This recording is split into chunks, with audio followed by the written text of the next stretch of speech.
Ladies and gentlemen, this is the 42nd episode of Concerned Dabs podcast. I'm your host, Katie M. Kane. Our guest tonight, ladies and gentlemen, is Brooks Bouchard. He is a video game designer out in California. He is also super smart kid and consumer of cannabis. So we invited him to come on the show and talk a little bit about his career and cannabis consumption in his state. We don't get too many folks to holler back as far as coordination for the state of California. And we went to school with Brooks, so he hit us back and Hell hit yeah. us up, man, and scheduled the podcast. So we're excited to have him tonight. And uh, man, yeah, it's good to have you on the show, Brooks. How's it going, man? It's going good. It's good to be here. Good to Dope. talk to you. Yeah, man. Yeah. So Brooks graduated from Lapway High School, like the rest of us here on Concerned Dabs podcast. So we're proud of that guy.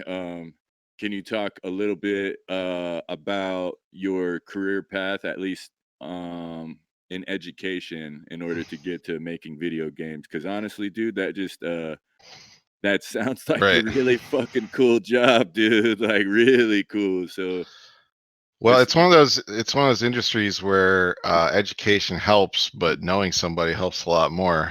no doubt. uh, I started when I moved to California. I had a degree from Boise State, but turns out it didn't really qualify me to do much. So I started as like a QA analyst at EA Games. Okay, what is a QA analyst? Can you talk about what that job entails? Yeah, basically, I was responsible for a game coming out on multiple consoles, and this was the year that the Wii was launching. So it was supposed to be a big deal that this game was on the Wii and stuff like that. And it was a golf game that used to have Tiger Woods' name on it. And yeah, everybody always asked me like, "Oh, you must be really good at the game," but actually, we just were doing a lot of like unplugging the controllers and trying to screw with each other to make the other person like cheat to make the other person lose, trying to exploit bugs and stuff to Oh, so that's what QA analyst is. Like you yeah, try we're to trying to find the bugs and make sure that if you're playing online, it's a fair game and stuff like that. So that was all under the purview of the stuff we are trying to find, and then we would write a bug up and send it off to engineers to get fixed. that's So tight. yeah. Like that's tight. Okay, so continue on, man. After that, like what was the next move after that? Well, I was talking to some people about how do I get into design and things like that, and they're just saying you need more experience and you need more education and all this stuff. And so it's pretty obvious that if I just stayed at EA, I'd probably just still be at QA right now. So if that's your passion, that's cool. But I wanted to do something else, and so I went to a place that wasn't in gaming, but would help pay for me to take college classes. And so I was doing QA at more traditional corporate environment for a little while. I was getting a master's degree in human computer interaction. Oh, okay. So just like different operating systems and stuff, you would try to find bugs in. So in this particular one, they made like financial software, like QuickBooks and stuff like that. And so yeah, Oh, we're trying to okay. find bugs in like if you typed in a number or if you put in a website to make sure that it was like processing the data correctly and stuff like that. That's cool, man. Yeah. So what sort of classes did you need like was it certifications or like did you need like a whole nother piece of paper after your Yeah, I basic needed a whole studies? nother piece of paper. I had to get a secondary degree, and this time I was going to San Jose State, and they were just teaching. It was like a psychology classes on how people think about computers. Like everybody kind of knows that when you tell a computer to do something and it does something different, it's because you're not speaking quite the same language. And Yeah, so it was sort of like thinking about how people generally think about computers and sort of how do we design interfaces to make sense to a person rather than make sense to an engineer or a computer. sort of a unified language. Dope. Dope. So, what was the yeah, for idiots, Mitchell says, yeah, like no doubt, yeah, because it is, like, you gotta I don't know, like, that was always a complaint about anything, like, some guys, when they'd throw a show, they'd have so much shit on their flyer, and it's like, "Dude, what's going on? Is it a show Right. or there's That's a a" great example. Yeah. you know? And so looking at a website, it's the same thing. Like if there's no drop down menu or search bar that I can find in a corner when I first get there, like I'm gonna get fucking lost and bored and go somewhere else. Like, Right.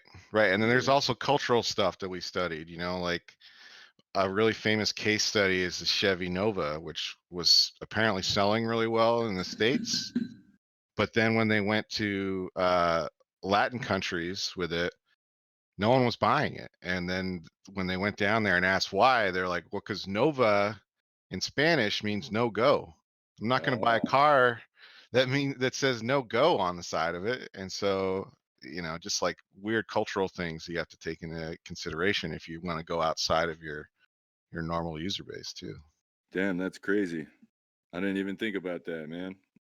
Yeah, yeah. And so Yeah. that's why your favorite car might be called something else in a different country because of localization concerns. That name could sound like something nasty.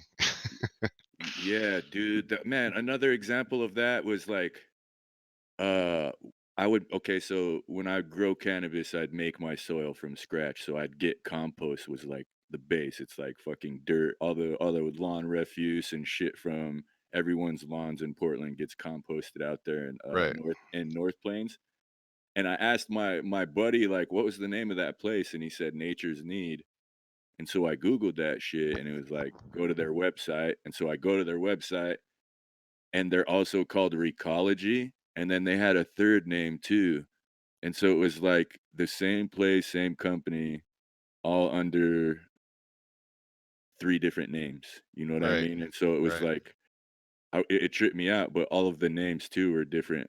You know, Recology is geared towards the new fucking sustainable living folks, and Nature's Need is towards the old folks who, are just into gardening, and I can't remember what the 3rd name was, but it was a trip that, they were selling under 3 different names, but it was the same company, so Right, right. yeah.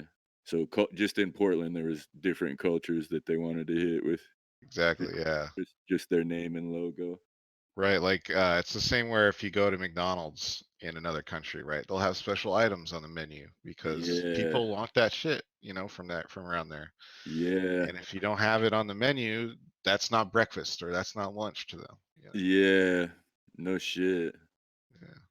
That's cool, man. So, what was the name of the piece of paper? Like, what was the and then how long did it take for you to get that? Well, and you worked Well, at the I same mean, time? if I was going to school full time, it'd normally take 2 years, but it took me about 4 years to get it. It's a master's degree, and it's called in human computer interaction. Tight. Right. That's a tight piece of paper to hang on the wall, man. Right. And so, yeah, it's like all that psychology of computers and stuff. I guess that's the three words they chose to summarize it. Yeah, Right. very slick. Way to go, San Jose State. Way to go. So yeah, while I was doing that though, I interned at Curse, a gaming company that focuses not on creating games but on supporting game communities. So if you've ever played World of Warcraft, they make a site where you can download mods and search for add-ons and stuff for free. They host Minecraft servers, all kinds of different things. They will have a fan site when the new Diablo expansion comes out, stuff like that. And so I was interning there for a couple months, and then that turned into a full-time position where I was getting to design, websites for fan sites for games. I was designing some add-ons for World of Warcraft, like DKP trackers and things like that. It was like a kind Tight. of mix of all kinds of different things. That's tight, dude. That's super tight. Like, Well, at that company, what was the coolest shit that you worked on? Like, did you get to build, like you said it was a tracker? Did you get to build a gun or a missile or anything like that? Like, I never played um, that game, so I'm just asking from, yeah, from yeah. like, So again, this is like just websites, oh, okay. that support games. And so one of the cooler ones that I did um, was for League of Legends.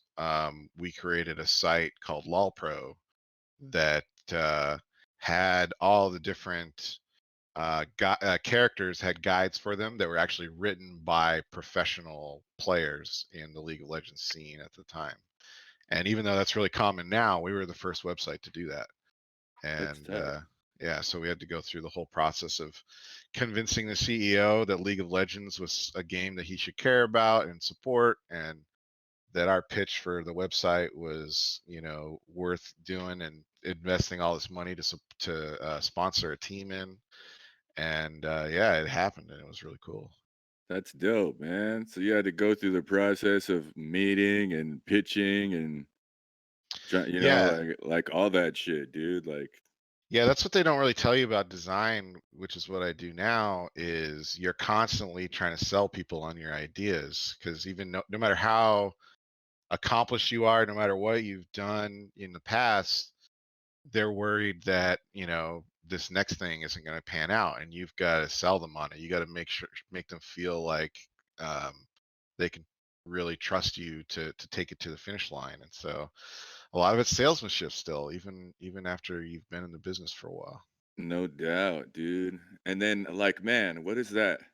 Because that's got to be tough, bro. Like, does the guy you're trying to convince even play games, or is he just a rich guy who's looking at sales numbers? Like, well, you guys had this cool idea, but sales stayed flat instead of Right. increasing. So I don't know if I want to go with this again. Like how, like, It's a fuck, little bit that's of both. It's both, because a lot of times it depends on the company. I've been really fortunate to work at companies where it's most of the people I work with are big gamers and stuff like that. They understand the lingo. They're not totally, spacing out in meetings or anything like that when it gets too involved. So that's good. But yeah, they don't always have, they're busy executives. They don't always have time to get in really deep and understand why this particular game is the shit, and all everybody that's going to start playing it next year, right? Because that's when you're talking about it, is before it gets popular, and you got to yeah, convince them that, hey, this popular thing that's happening right now, we're going to capture that momentum, or we're going to come out of the left field with something so unique and amazing that they can't help but play. Those are the kind of pitches that you make. yeah.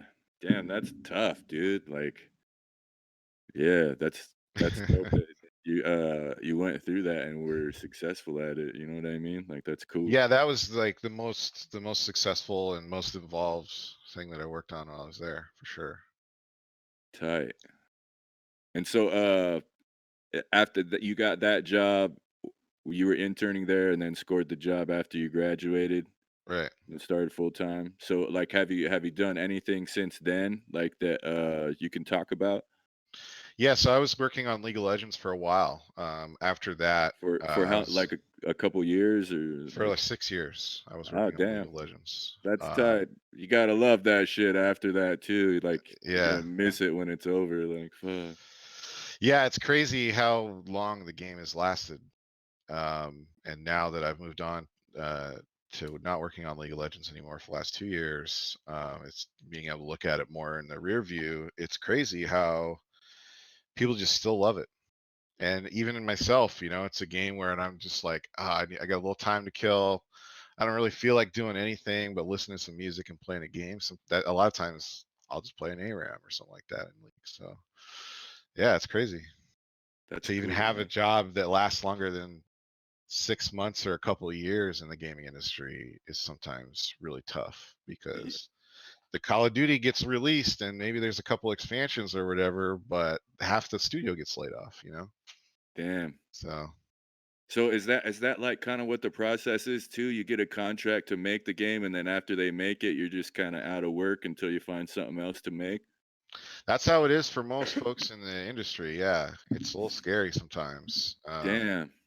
Are Uh, they able to negotiate any back end, like, on game sales and shit like that? Or is it just, "We're gonna pay you this amount of money to make the shit, and then yeah, if you're big bye, enough that fucker, they it's put mine." if you're big enough they put your name on the front of the game, like a Madden or some shit, then you'll get a piece of the pie maybe. But like, even like a really famous game designer is if he joins one of those big companies like EA or whatever, he's just a cog, in the machine. And at the end of the day, it's a machine designed to make a game come out every year, or the new Sims come out every 10 years, whatever the case may be. And so they want nice clean cogs. But like, yeah, Mitch points out, in the indie, the smaller game companies, it's a little different. And that's how Riot Games, that makes League of Legends, started out. So the rules got to stay a little bit more, a little less corporatey for a long time. Yeah. That's cool, man. Is that, also part of the reason why you stuck with that job for so long, is because it kinda lined up with your principles? Yeah, for sure. Riot is like any company, has made its mistakes, but it's always actually really tried to address them, and it's always tried to do the right thing when we're making new products or looking back at the old things that we've made and stuff like that. And you know, there's been a lot of crazy stuff they have to deal with when your product starts out and lasts a decade. It has to survive all these trends and things like that and not lose its identity. So pretty Yeah. cool. Yeah, man. Tight, Brooks, tight. Um, that, like, you've d you said that was for 6 years, and you've been doing something different the past couple of years. Is it still, I think we did a practice call on Wednesday, and you said, the specific thing is the interface or experience or something? Yeah, I'm Like an a experienced designer, and so I try and make like the Quest system UI understandable, or the homepage have the right widgets on it, so that when you first load up the game, you can jump right into playing, or maybe checking out how your battle pass is going, things like that. That's sort of where my responsibility lies. That's dope, dude, that's dope. Um, what, like, okay, one of my cookie cutter questions that I always ask, um, for people in the cannabis industry, and your industry is sounds pretty cutthroat too, is what's the smartest move that you've made on the path to where you're at right now?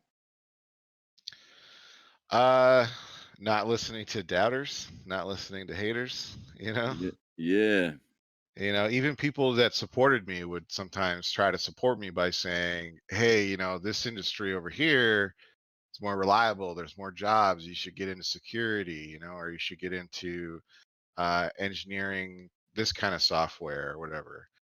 And it came from a good place where they were trying to help me out, but I knew I wasn't going to be happy there, and it would have been easy to sometimes to not, keep trying to pursue my dreams. So, yeah.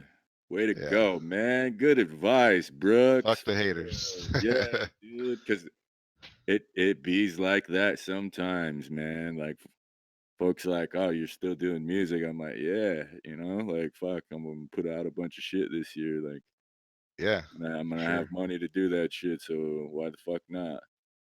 And, Right. And, starting out in QA wasn't how I imagined getting into design, because that was my ultimate goal, but it got me there. And that's what's important. Get yeah, started somewhere too. yeah, and that's, good advice for kids, not just in general, but also where we're from, is, like, sometimes getting a foot in the door really does matter, you know what I mean? And Right. you can figure something else out, at least enough to know the next path that you should take from where you're at, you know what I mean? Right. And like you said before, a lot of these industries are really cutthroat. And so somebody else isn't going to be watching out for you. They're not going to be trying to help you when you fall down or you stumble. They're going to be looking to step over top of you. And so you got to be ready to speak up for yourself and to stand up for yourself. So, it's good practice to start with the people that, might tell you to go do something other than what you really want to do. Fucking A, Brooks. Hell yeah. Okay, so the flip side to that question is what do you feel like your biggest mistake has been on the Mm. path to because it's always fun to talk about the cool shit and the fun shit, but there's always shit that fucks up and you had to adapt to or did you Well, ever lose a job or have to, like anything, dude, like yeah, I think my biggest mistake is how I learned that lesson, is I trusted that other people I was working with, other people that I, was collaborating with had, my best interests in mind, the same as I, wanted them to do well. And it's not that they were hating on me or that they wanted me to fail, but at the end of the day, they're going to do the thing that makes them look good. They're going to do the thing that works out best for them. And if that means, they dropped the ball on something that I thought they were gonna help that they were gonna do with me, that's okay for them, right? yeah, And so at the end of the day, like you hear about it in like college classes. It's a classic story, right? Where you do a group project and there's somebody that doesn't pitch in or whatever, and like, oh, everybody's like, oh, this is bullshit. In the real world, in the real world, that does happen. yeah, And sometimes yeah, you still have to get the thing done because your boss or whoever doesn't give a fuck. They just don't care that they want to fix it going forward maybe, but they still want to make the deadline. yeah, Even if this person is worth complaining about, they don't want to miss the deadline. That's not what they hired you for you yeah. know Fucking A, man. So that's dope. And like having to get along with people too who might not be focused on the same goal. You know what I mean? Right. And especially in a creative field, you may not have the same vision for what you actually want to pull off. And so if you err on the side of collaboration a little too much, next thing you know, you're serving their vision, and what you're trying to do just doesn't make it out there. Yeah. And I think that's how people can really sometimes lose their shot, is by letting somebody else feed off of them and just sort of lift somebody else up instead of trying to lift themselves up. No doubt. No doubt. Self promotion. Self promotion is a good idea also. All right. So like what else about like dude, I'm just interested in the process, dude. Like so you can at those jobs you'd get like a beta version of a game and just get to fucking play it and try and break it and find like that sounds like a sick ass job, dude. And Yeah, I mean, when I was doing QA and I was just trying to break the game, it was a lot of fun. We didn't get to be very good at the game, but we there were some times where you part of the job was fucking around and just seeing what you could do, and you don't find the bug where you jump against this exact wall at this exact angle and clip through and start accessing areas that you're not supposed to be able to access. You don't find that without just fucking around and playing the game a bunch. yeah, And so that's pretty cool for sure. And the other thing that's interesting about QA is there's a lot of QA needed, and so you work on a big team. And there's a lot of characters and stuff, and so yeah, it was a lot of fun for that's sure. tight. That's tight, dude. But now in design, a lot of times we're working on the game so early that it's not always fun, and you gotta be able to look ahead a little bit and say, okay, I see where the game's going. I see how it's going to be fun, and what you're working on is to help realize that for the first Yeah. time sometimes. Yeah. So like are you ever on the other end of that transaction now? Like do you get, reports from QA guys where it's like, "Hey man, sometimes when we select this in the fucking menu, like it just fucking the screen glitches out or something like that. Can you fix it?" Like does it ever come to you like that or is that like a different department or something?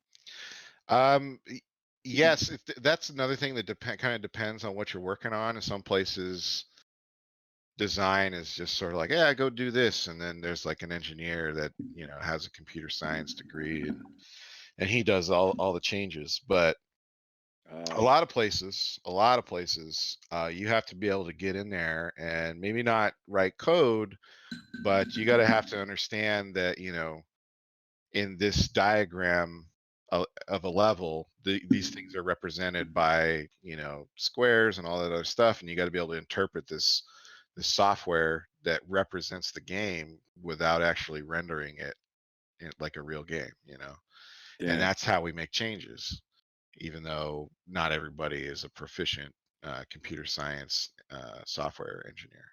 Yeah, that sounds tough, man. You know what I it's mean? it's interesting because a lot of these tools are written by engineers, and so they could definitely use some better design.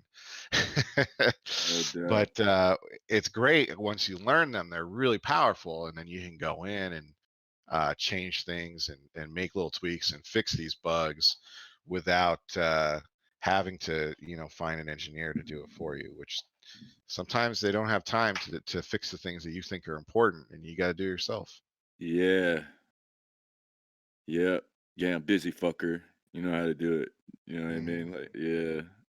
Okay, so Mitch said you were always a developer even in high school. You said you made a badass Counter-Strike map back in high school. Well, badass is a matter of opinion, but yeah, I was one of those guys that was like, oh, people are making custom maps, and the map maker comes free with the game. I'm going to try this out. And I worked at Kmart at the time, so I tried to make like a mini version of Kmart, uh, which in today's time probably doesn't sound like a very good idea for a game where you shoot people. But back in the '90s, like Counter Strike and shooting people and planting the bomb and shit, you could just say that anywhere and nobody gave a shit. But Y y now you got to look around in public when you talk about that yeah, game. But yeah, I made this little map of like a store, and I was just really into that game. Like Mitch and some of us were playing it a lot, after school and things like that. So word. And that was like a yeah, computer game or what, man? yeah. It was like terrorists versus counter terrorists. One team was terrorists and had to go in and try to plant the bomb on a certain location, and the other team's job is to either stop them planting the bomb or defuse the bomb after it's been planted. And there's lots of guns involved, lots of guns. Tight. That's cool, man. You made a fucking Yeah, map of Kmart. That's awesome. yeah. Not quite, but yeah, it was much smaller. But it actually turned out to be pretty fun, just because um, uh, it was the setting was something that you didn't really see in that game, because being a military simulation, it was always like tanks and The military desert. bases and stuff, and this was just sort of like in the middle of the streets, where we actually uh, are used to seeing stuff. Yeah, modern warfare back in the Yeah. 90s. They right clicked your style, Brooks. They right clicked Hmm. it. Exactly. Yeah. It's all me. It's all me. Yeah. Goddamn, man. Goddamn. All But right. yeah, back then I thought I was going to be a computer programmer and program video games, and so I was trying to write code and stuff like that, and figured out later I didn't like that very much. But Yeah, so talk about that, dude, because that's one thing too, is when I was in high school, I wanted to be an audio engineer, you know what I Mhm. mean? And it was like if I can't make the songs, then I want to be the person Right. on the boards doing all that shit. And so once I got to college, like my advisor, it was Glenn Johnson. He was the fucking Good dude. another Cougar first down. Like it was that guy. And Uh-huh. he when I first showed and he was just like, you don't really need to be here to do that shit. And so it was like it was heartbreaking, bro. You know what I mean? It's like Right. I'm here on scholarship and shit. Like I gotta keep going to school. And it just like, well, what the fuck for? And I met Tyrant, my producer, and like just seeing all the shit that he could do, I was discouraged. Like I bought one of his beat machines when he upgraded, and it was hard to make what I had in my head Right. come through the equipment, you know what I mean? And so it was just like I figured out that I didn't really like that tinkering so much as he Right. did. I liked writing the songs and recording and shit like that, so I focused more on that. So how can you talk about that process, you know, as a No, yeah, it kid sounds. as a kid you have this goal, you know what I mean? And then when you start doing it, it's like, fuck, I kind of want to Yeah, do yeah. something else. And it's like, well, shit, you were all dedicated to this. And it's all internal monologue. You know what I mean? I'm like, well, fuck, what do you want to do? It's like, Right. Right. Well, yeah, and when I was in high school thinking about what I was going to do in college, the folks around me didn't necessarily know, like, oh, well, this is what software engineering is and this is what design is, and yeah, so it was sort of like, well, yeah. Mr. in order Jones, to Mr. yeah, Jones is like, fuck, I'm an IT teacher, man. Like, yeah, and so in order to make a game, you need to write code. So check that yeah, out, right? yeah. So, Sounds logical.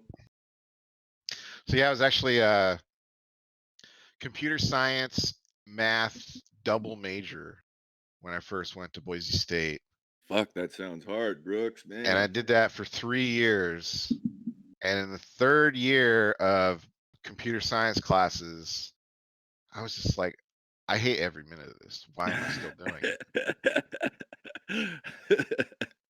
Why am Yeah, I still doing this? And yeah, so man. I looked at all my credits and I said, what else can I still try and graduate mostly on time with? And I got a computer information systems degree. Work. And uh, it basically was just a little bit of everything. You might have heard in the beginning of the show, I said didn't really qualify me for anything, but Yeah. it did give you a lot of the basics in a lot of different places. And one of the classes I took was in user experience design, and Ah, that was just a light that went off in my head, and I was like, "This is what I want to do." yeah. Yeah, and so I've just been pursuing that ever since, and you know, that's what I'm doing today. So Man, that's cool, dude. Cause I went to Wazoo for a couple years, dropped right, out, went to NIC for a year, dropped out, but I had a good GPA after NIC. And when I wanted to go back to Wazoo, they wouldn't take those credits. So I went to U of I and same shit. It's like, what can I fill yeah. and graduate and it was PR, you know, the School of Journalism, because I think I was broadcasting at WSU. Oh, cool. And it was just because I was good at writing, you know what I mean? So it was like, all right, I can do those classes and get good grades and graduate. But dude, the broadcasting classes that I took at U of I, because there was way less people at that school than at Wazoo. Mhm. And so it's like my teacher Denise, she divorced. I can't remember what her last name is now. It was Denise Bennett back then though. She was my production class teacher. And dude, those classes were the best, dude. Like script writing and how to work a camera and use editing software and how, you know, mix the audio correctly. Like that shit I fucking love, dude. So it was a lot more fun doing those classes than the PR writing type classes. And still to this day, like I never once got a PR job in my life. I applied for them, but they never hired me. So but you know, I never used any of the shit that I learned in those classes, but the broadcasting Right. stuff, like, bro, I've just shot and edited all kinds of shit since then Yeah. that I learned in those classes that I liked, and you know, I continue to do those things still because it makes me happy. Nobody pays me to do that shit yet, but I still Right. do it because it's fun and it's my passion. You know what I mean? So Yeah, exactly. That was my passion from that day, but I still had to finish school, and then I was in QA for like 5 or 6 years after that before I finally did make it into design. And then even then, it wasn't a guarantee that I'd be able to stay in it, because it's one of those industries where you don't know if the next job is going to pan out or even be there. So yeah, yeah. very very little security, job security. I've been lucky enough to work for companies where that wasn't the case, but yeah, if you go work for some of the big names, it's a lot harder for sure. Yeah. Damn, man. So, but man, don't get discouraged, kids. Like for real. Yeah, I mean, sometimes you got to do the 9 to 5 to get by, and it sucks, and you just want to go home and get medicated or some shit. But you got to stick with it and do what you love because eventually someone will want to pay you to do it, and Yeah. even if they don't, you're getting more satisfaction than you would otherwise, in my Hell opinion. yeah. You're spending your time on earth doing what you like to do, which is the best anyone on earth can do in my eyes, man. Like Right, right, money's great, but fuck, dude, your life is your life. You gonna enjoy it, or you gonna fucking jump on that hamster wheel? Like right. shit. You can't take it with you, right? Yeah, dude. Yeah. Shit. So speaking of the 9 to 5 and going home after and getting medicated, dude, can we switch the conversation towards Yeah, cannabis a little bit, man? yeah, Like, for sure. so you went to college in Boise. There's no medical in Idaho. Were you roasting bowls back then? And was it tough to find in Boise? Yeah, I wasn't a smoker back then. I was pretty focused on my school. Uh huh. Um, I tried it a couple times in high school, and I was open to it, but it was, I guess, super rare because I didn't know anybody that Yeah. knew anybody that smoked. And so it wasn't until I came to California, left Idaho, that I Word. got tapped into the culture for sure. No doubt. So what year was that? And can you talk about that process a little bit? Did you get your medical card, or like Yeah, so I cuz I'd imagine most guys in that industry fucking have a bunch of plants in their basement and if you have a right. tedious job where it's like I'm going to fucking roast some bulls before I try and break this game real quick, like Yeah, yeah. In California, you could go. There's a lot of places where you just walk into a clinic, and that's what they do is give marijuana license, and everybody's there for the same thing, And out front, they also have a mini head shop selling bongs and shit. And you know, I'm sure some people would say that seems a little sketch, but it was the way that it was done in California, And so yeah, you get a license, and then it was really common in a lot of industries that are in the creative field in cities like San Francisco, yeah. to where you just like, yeah, I'm gonna go take some of this work home, and I'm gonna think about it.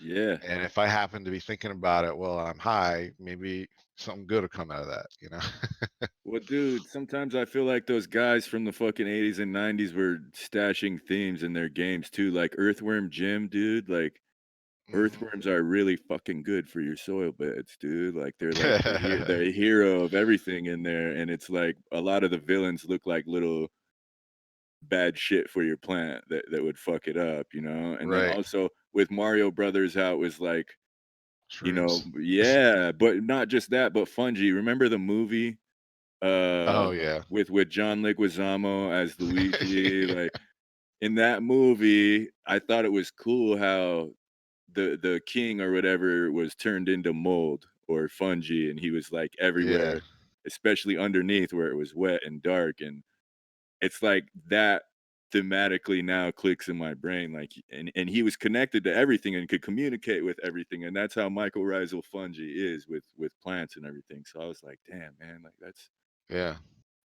I think those guys were probably smoking and or doing shrooms, like Well, and you see it in entertainment a lot, like references, right, yeah, to various things. And yeah, I'm sure everybody's seen a movie or two where somebody's doing something in the background or even the foreground. And Rockstar Games is a great example where they've really embraced certain aspects of drug culture in games like Grand Theft Auto and things like that. So yeah, I think if you thought that game developers were all squeaky clean, you might have been fooling yourself. yeah, yeah, man.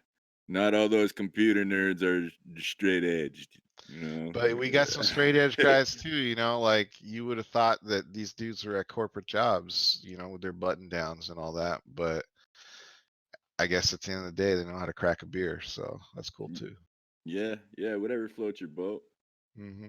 So, did you ever get your medical card when you moved to California? Like, because it seems Yeah. like there's a shit ton of access, dude. Once you have that, like, Yeah, so at the time you had to have a medical card, and so I did, and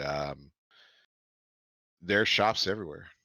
It's all over the place, and so there was like two or three different places to choose from on my drive home from work. Uh, and there's apps that have ratings like Yelp, and all that stuff. So yeah, it's a fucking modern world, man. It's pretty crazy. yeah. So, like, what was like? Are you a flower guy, or did you get into fucking dabs and hash? Like, what's when you Yeah, because people evolve. You know what I mean? yeah, yeah. I did dabs for a while, and then I stopped doing them because I felt like something was wrong with my heart. You know what I mean? Like the Oh shit. concentration of pesticides. I would just and people thought I was paranoid, but I'm like, fuck, whatever, man. I'm smoke my weed, and Well, if you're that's not good going to enough for me. enjoy it, then what's the point, right? Yeah, man. Yeah. Yeah, no, I'm a flower guy. For some out oils um don't really hit me the same way. I still get high, but like I don't feel high, if you know what I mean. Yeah, dude, Will used to talk about this like a monotone effect. You know what Mm, I mean? And you remember Trina, right? My cousin Trina. yeah. Yeah, I called her when my heart was fucking felt weird and because she's a chemist, right? And I'm like, "Yo, is this shit fucking me up? Like I know you're not a doctor, but just from a chemical point of view." And that's what she told me, dude, was that everything that is making you feel better in the weed is not making it into the oil. You know what I mean? She's like, Right. there's medicinal shit and effects that are inside the plant that are not gonna be inside the oil, you know? And so that's what you just made me think about because I feel the Mhm. same way, dude. Like I like to fucking Yeah. roast Yeah. a couple bowls. Like I'm not on the dabs. It's cool. And sometimes I just get so high that I don't want to do shit, you know, and I feel not functional. Right. And like with weed, I could smoke weed and do chores or, Yeah, write that's a the other thing with paper. like edibles and dabs and shit. I can watch TV full Yeah. stop. Yeah, man. And so like I try to stick with a sativa or hybrid, and like I actually find that I'd rather not be watching TV a lot of times. I'd rather be, Yeah. Do something fun. doing something or creating something or just playing games. Yeah. Yeah, man. Artist Brooks, that's tight, dude. Because I'm the same way. Like I gotta turn on my Serato and loop some beats or something and just at least hold on to my pen, even if I don't write anything down. It's Mhm. like I'd rather do that than just stare at the fucking screen. You know what I mean? Yeah. Yeah. Um, so we got a question from Mitch too. All He right. says, have prices increased a lot in the time that you've had a card until today in Cali? Like, has it fluctuated at all? And can you talk I about that? think prices have gone up a little bit. Yeah. Is that Um, is that with the taxes and shit? they've taxed it a little bit more, and so I'm not too mad at that. But I think just as the cultivation processes get more involved, and a lot of what they're competing on right now is quality, and so Yeah, that's going to drive prices up. Um, I personally am the kind of person where I can get stoned, as long as it doesn't get stepped on or drugged through the dirt. I can get there. So, yeah, yeah, it has gone up because they're trying to do all the hydroponic and all this stuff at a much larger scale, and I think yeah. it's just still not cheap yet. So. Ah, word. And then, like, is there medical shops that are still open, or is it like, So, cause I read all these articles that say all this shit, but I'm like, I have a homie that I can talk to who's from there now, and he's in mhm. LA, so it's like, your opinion is much more valuable than the fucking articles I read. You know what I mean? So Yeah, basically all the shops are able to do both now. And if you have a medical, you just get a break on some of the taxes, so it's a pretty nice discount. that's Uh, tight. it's to the point where I haven't been, I'm too lazy. I haven't gotten the medical the last year, and so I've just been paying a little bit extra. But Yeah, it's um, going to a good cause, right? yeah, and the medical places that aren't as ubiquitous everywhere. They're not all over the place anymore because you don't need a license anymore, and so it's just a little bit more of a hassle to go find one and get an appointment. So Do they do deliveries from rec or medical places? yes, I got some delivered the other day because my normal place is out, and Oh, so there's a certain strain that you like and they didn't have it, so you ordered it from somewhere else or what? yeah, there's this strain called Pacific Stone down here that's like really hard hitting, but it's one of the cheapest ones out there. And I'm not going to pay for something if more if I don't have to. And so I guess this other place that delivers had it in stock, and my usual place that I can walk to didn't. So went Damn. ahead and got it delivered. Save money Fuck. getting it delivered. That's Can't say no to crazy. that. Yeah. What a fucking country, man. Yeah. Yeah. And man, dude, like it's cool to hear about these experiences in another state, you know what I mean? Cuz even in Oregon there's still no allowable deliveries. There's still guys who do a black market and shit, but that's Mm. those guys don't want to come on the show and talk about it, you know what I mean? So Yeah. it's like it's cool to hear about shit happening somewhere that I haven't really Yeah. spent too Actually, much time. a recent development, only a few months now, they take credit cards. So Oh, what? yeah, like there's still like a little bit of ATM fee, but it's all automated now. You don't have to pull it out of the ATM. So you're not actually paying the fee to your bank for taking it out of the ATM. It's just like a $1 transaction fee or something like So, that so to keep it so legal. is there like a PayPal company or something, like a third party that's handling that between the dispensaries and the banks, or is it just a I th- California I thing where think it's a banks are state closed? law. Yeah, I think state law that got passed that allows the banks to accept these transactions as long as there's like a processing fee or something to keep it above board or some shit. Damn, that's tight, dude. Yeah, so no more having to handle cash, which I know the dispensaries like because Yeah, they're having to dude. shuttle massive amounts of cash to the bank and stuff, and so that's And not the case anymore. not even to the bank sometimes. It's like you gotta fucking put it in a safe in a basement somewhere Right, and right. hope nobody follows you. You know what I mean? Yeah, so it's legit now here in California at least. That's tight, dude. Super cool. And I, man, if anybody's listening in a state where you can't experience anything close to these things we're talking about, like it's coming, man. Like it's gotta Yeah, happen. stick with it, Uh, right? Yeah, like campaign in your state and get the petition signed, like whatever you got to do, because I feel like everybody should have access at least. You know what I mean? And Yeah, yeah, we gotta start heading that direction, you know? Fucking A. Like, y- Schedule 1, can't even study it, it's insane. yeah, Doesn't make yeah, any sense. yeah, dude. That's one thing when we did the practice call, we were talking about. You're like, well, there's studies that have said, for kids who smoke cannabis, and it's like, well, we need more studies, Brooks. Yeah, Like there's, we have this one data point that's yeah, worth considering, but, yeah. usually when you come out with, like, a conclusion, you've got more than just the one data point. Yeah, Yeah.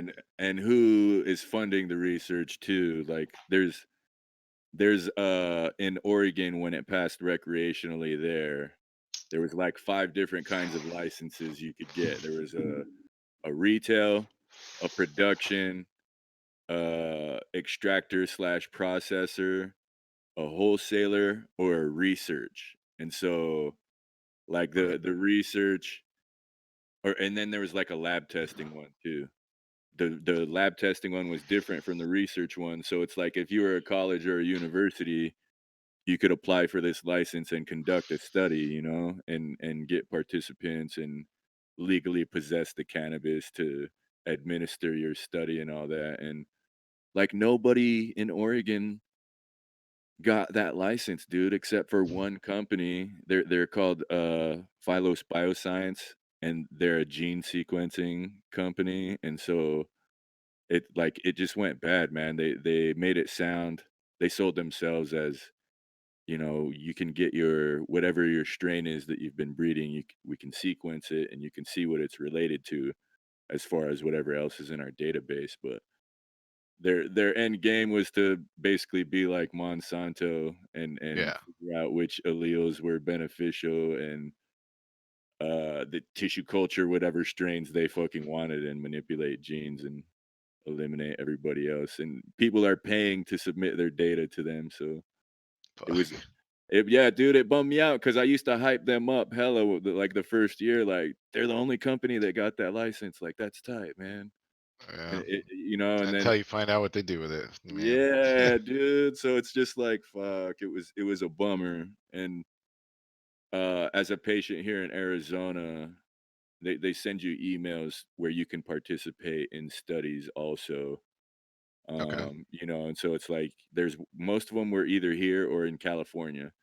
And so and most of them, dude, were trying to figure out a breathalyzer test or an impairment test for cannabis. Mm, So I was just like, man, I don't want to help you guys with that shit. But all right. we've talked about a couple of articles on the show in previous episodes where those studies kind of say that people drive safer when they're smoking weed. Like they slow down a little bit, they pay more attention, like they're more alert, like Wasn't so. there like a MythBusters episode about that where they were like, yeah, they weren't the best drivers, but they weren't really dangerous either. Yeah, like and I dig when I'm able to read shit like that, but it's always just in a blurb. There's never, I can never ask questions of the guy who put it on or anything like that. So Mhm.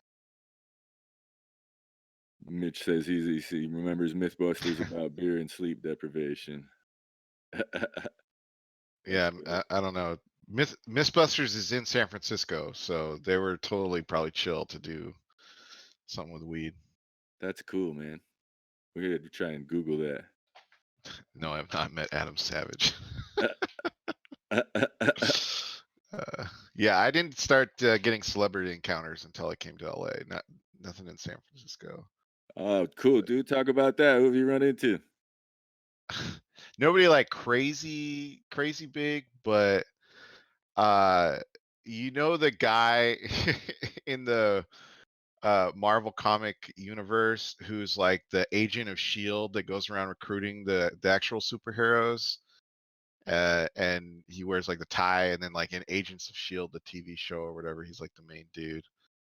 Anyway, yeah, he's been in a few of these movies, and I bumped into him at the farmers market one day, and I recognized him, and he immediately knew that I recognized him, and he gave me this look like, "So are you gonna out me, or are you gonna let me have a normal day at the Yeah, farmers market?" And I was just like, "We cool, cool." yeah, that's cool. Very cool, Brooks.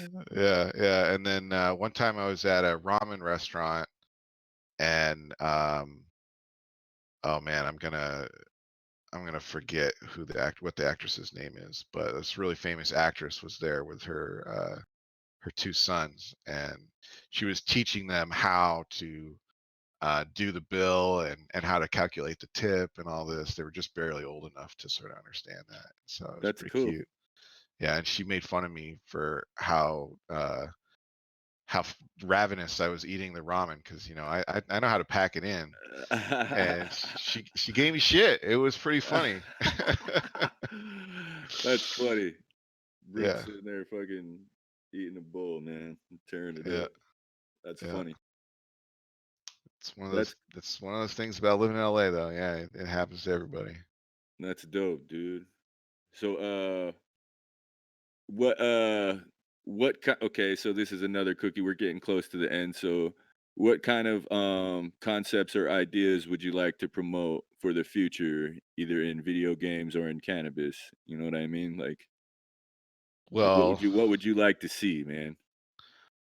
I want to take a cue from you in cannabis and say that people need to grow their own because, you know, the direction it's going, you don't know what kind of regulations are going to get passed. You don't know, what these companies that take it over are going to do to the product. And so be able to grow your own and have your control of your own supply is just like a part of like freedom that I think we should be pursuing. Not necessarily like have to be weed, but like, I think it's one of those things where the things that you are passionate about, you should be able to pursue them even if your support structure isn't there. So just always be thinking about how can you continue to do this without you know the government essentially propping you up by allowing these companies to right now be really free with what they do. You Yeah. know, I personally don't trust them to keep it that way forever.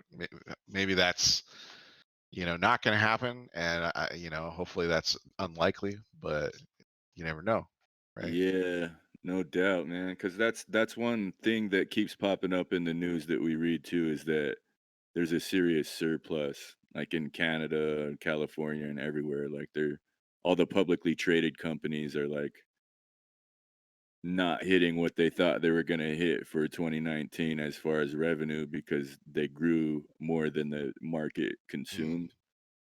So it's just like I don't know how that's going to affect quality or how much they produce anymore. So I don't trust them either. I'd rather fucking grow my own, man, Like I'd rather grab some seeds and make some right, soil and right. not worry about going to jail for it. Yeah, I feel for people in illegal states, man. Like, I'm not brave enough, but that's why I live here.